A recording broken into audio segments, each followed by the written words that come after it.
Hey everyone, how are you doing? Marshall Weeks here with you, Money Conversations with Mars on this Money Monday. I hope you are well and enjoying the warm weather. I hope the warm weather stays. It's so nice. I enjoy being out when it's warm, like anyone else, go out to eat on the patio. Just make sure you plan it, right? I had a great time the other weekend, had family in town, and we really enjoyed ourselves. And I may have gone over budget a little bit, right? But we're not condemning ourselves. We just hop back on that budget train, right? So I'm probably going to save extra for what I did the other week, right? So, I had a good time though, right? So it wasn't all in. So I hope you enjoy the weather.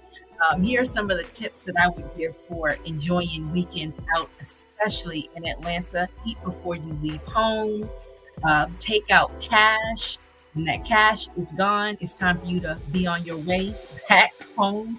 Little things like that help us to not get caught up, because when that sun is out and the wind was blowing, oh my goodness, it was just beautiful. And you just want to be out. And if you're out all day, you're going to get hungry, you want snacks, and then you end up spending a lot of money. So even like with the kids, we typically will pack their lunch or pack a snack bag.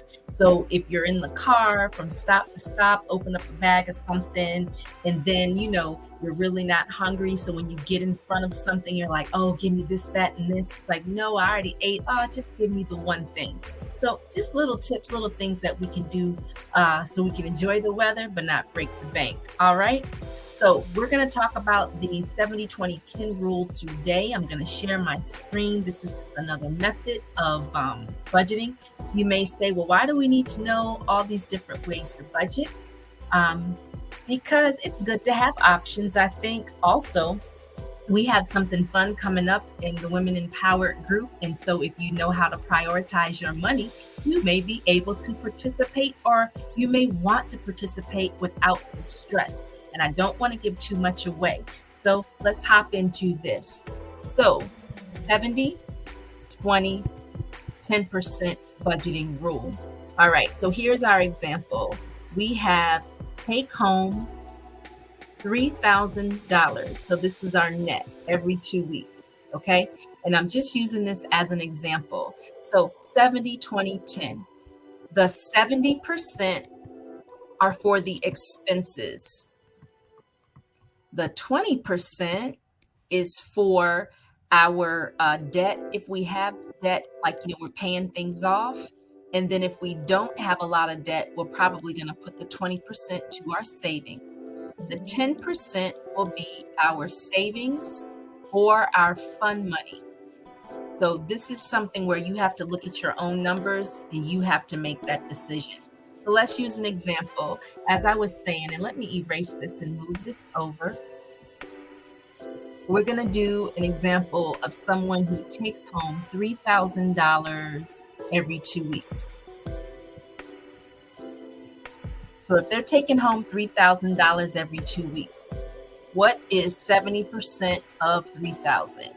It's $2,100. Worked it out before I got on this live, but let's do something really quick. Do you have your phone with you? Pull up your calculator. You got your calculator or something? All right. $3,000 times, type in 70, hit the percentage key, and equal $2,100. Okay. Now that's where we got that from. 20%. 20%, it would be $600. And I'm sure we can guess what the 10% is. The 10% is $300. Now let me show you a quick way, which I'm sure you all already know this, right? Because when we're in the store shopping and we see 10% and 15% off, you just move that decimal point over for 10%, 20%, multiply it by 2, and there you go. All right. So $2,100, $600, $300 totals $3,000. 70%, $2,100. Doesn't this look a little more familiar to you than the last budget method that we did? Because if you paid your mortgage or your rent at the beginning or the end of the month, just, your take home pay, $3,000, So this looks more feasible. I'm paying mortgage, car payment, or whatever the utilities are, and you split that up within those two pay periods that are in the month. Okay, some months it may be three, but typically two. This amount, 2,100, looks a little more familiar or relatable to some who are paying certain things, okay, because it's normally the lion's share. The 20%, this 600 can be split into different, whatever your, whether it be Discover, what else is out there, your Target bill, or maybe Macy's, or whatever department store cards you may have, you can split that up, okay? We're going to do a live on, or I keep saying we, I'm talking about me in the Women Empowered group, we. I'm going to show you how to pay off your debt, the snowball payoff, which it has different names, but I'm sure you'll be familiar with it. 10%, 300, that's either your fund money for the 2 weeks or put it in your savings. Now, for some who may be saying, okay, for savings, what is that? Is that, for me, does that include my giving? So I'm going to give you my convictions on this, right? Now, let me give a caveat, an asterisk, or, C at the bottom for what I'm about to say. Whenever anyone is before us, we have to study to show ourselves approved.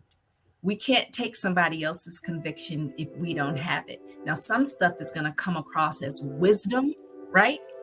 Other things, we may have to get our own understanding of it, because we got to have it here and here.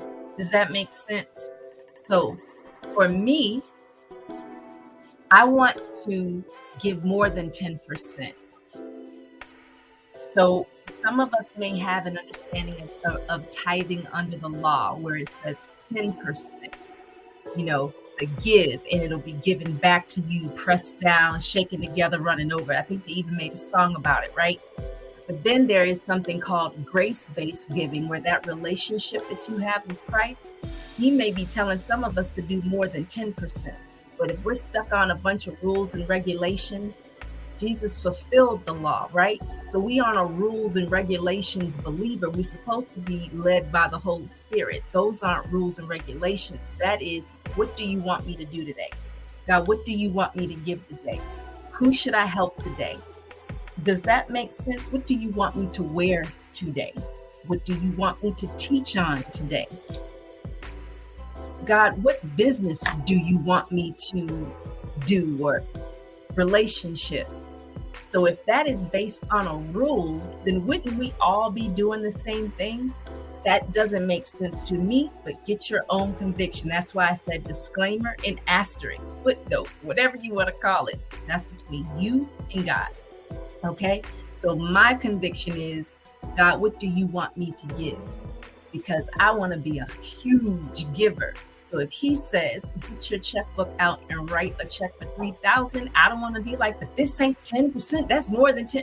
I'm going to write that check out. Because think about it. If we can do more than 10% to give, then that means we must be getting more.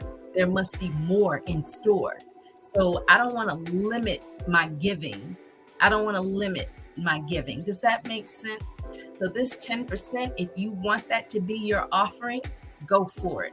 But if you want that to be put in your bank account, or better yet, in an investment that's going to grow and double every 6 years, go that route. And maybe if you don't have a lot of debt, you might split that in half and put that $300 in a bank account somewhere. That's up to you.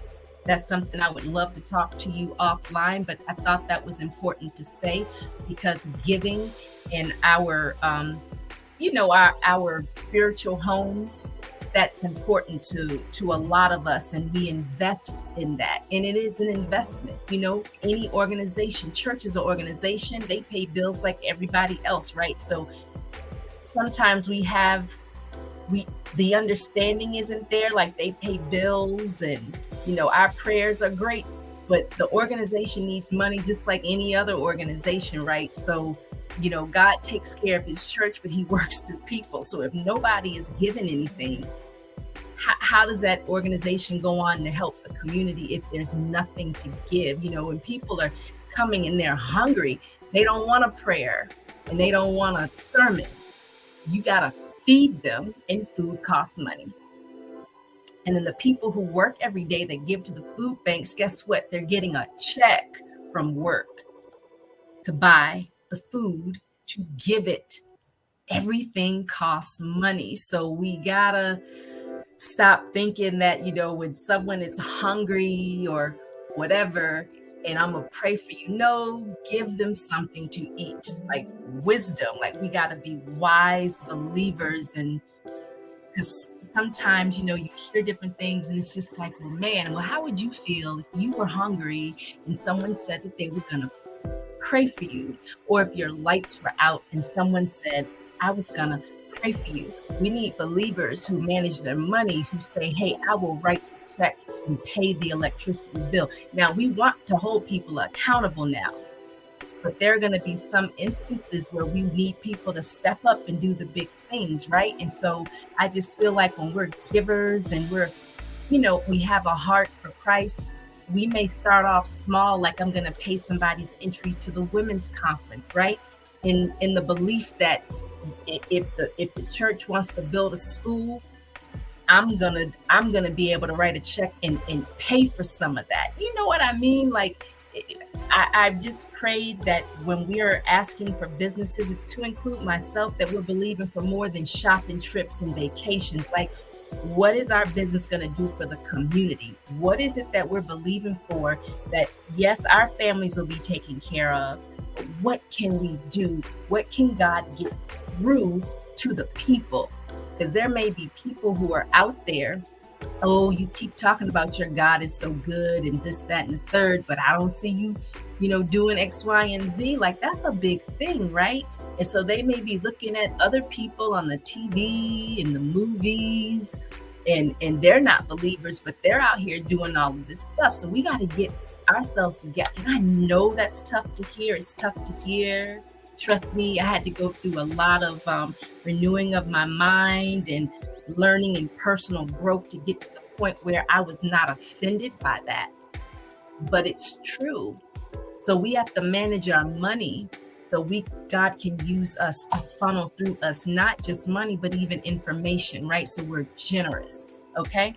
So 70, 20, 10, I'm gonna park my soapbox over there. I apologize for that, but I felt like I needed to say that.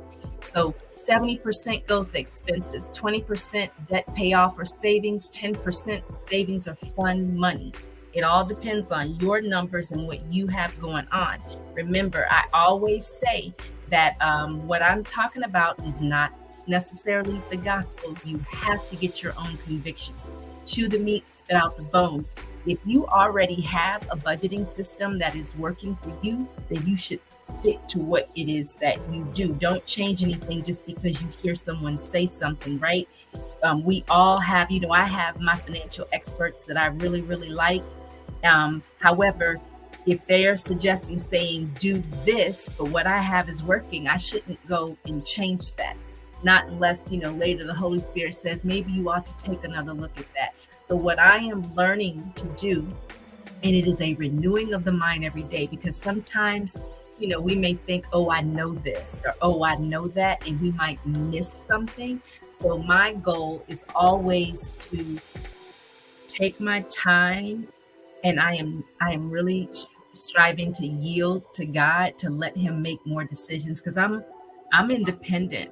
And that's a good and a bad thing, because sometimes not on purpose, but I forget to say, hey, God, what do you think? What do you think? So I want to get better at that so that it's second nature, right? So it's the same thing with the information that we receive. Pastor such and such may have said, but we got to go home and read it for ourselves, right? Same thing with the money game, okay? I hope that was helpful to you, the 70, 20, 10 rule, or not rule, budgeting method. Stick with me Mondays because some fun stuff is coming. take into consideration these different budget methods or whatever it is that you're working now. If you have a method that works for you, share it in the comments. Would love to hear it. Somebody else may need it. And keep managing your money so you can participate in the fun things to come. You've been empowered because you should prosper. Trying to make a ways now.